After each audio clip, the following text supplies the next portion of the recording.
অন্তর্বর্তী সরকারের স্বরাষ্ট্র উপদেষ্টা ব্রিগেডিয়ার জেনারেল অবসরপ্রাপ্ত এম সাখাওয়াত হোসেন বলেছেন, পুলিশকে দানব বানানো হয়েছে। যারা এটি করেছে তাদের অবশ্যই বিচার হবে।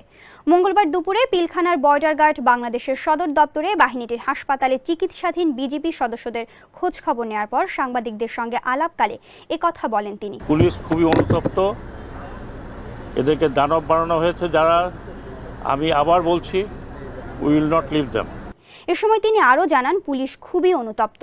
পিলখানা আসার সময় তিনি দেখেছেন পুলিশের সঙ্গে ছাত্ররা কাজ করছে। আর নয় সৌন্দর্য নিয়ে চিন্তা, এবার নিজেকে সুন্দর করে তুলুন স্টাইল ম্যানিয়াক্সের সাথে। পুলিশকে যারা দানব বানিয়েছে তাদের অবশ্যই বিচার হবে। সরকারি অ্যাকশন নিতে গেলে অনেকগুলো প্রসেস আছে জানিয়ে তিনি সবাইকে ধৈর্য ধরার আহ্বান জানান। পুলিশের যোগদান সম্পর্কে স্বরাষ্ট্র উপদেষ্টা বলেন, সবাই যোগ দিচ্ছে। বৃহস্পতিবার জানা যাবে কতজন আসছে, কতজন আসেনি। এম সাখাওয়াত হোসেন বলেন, পুলিশরা ভবিষ্যতে যেন মানবিক পুলিশ হয় সেজন্য পুলিশ কমিশন গঠনের চিন্তাভাবনা চলছে। পুলিশ সদস্যরা বলেছেন, পুলিশ কমিশনের অধীনে তারা থাকতে চায়, রাজনৈতিকভাবে ব্যবহার হতে চায় না। 15ই আগস্ট ছুটির বিষয়ে জানতে চাইলে তিনি বলেন, এখনও কোনো সিদ্ধান্ত হয়নি, বিকেলে বৈঠকের পর জানা যাবে। 15ই আগস্ট প্রচুর পরিমাণ পুলিশ মোতায়েন থাকবে জানিয়ে তিনি বলেন, কেউ যাতে কোনো ধরনের গণ্ডগোল করতে না পারে সে ব্যবস্থা নেওয়া হবে।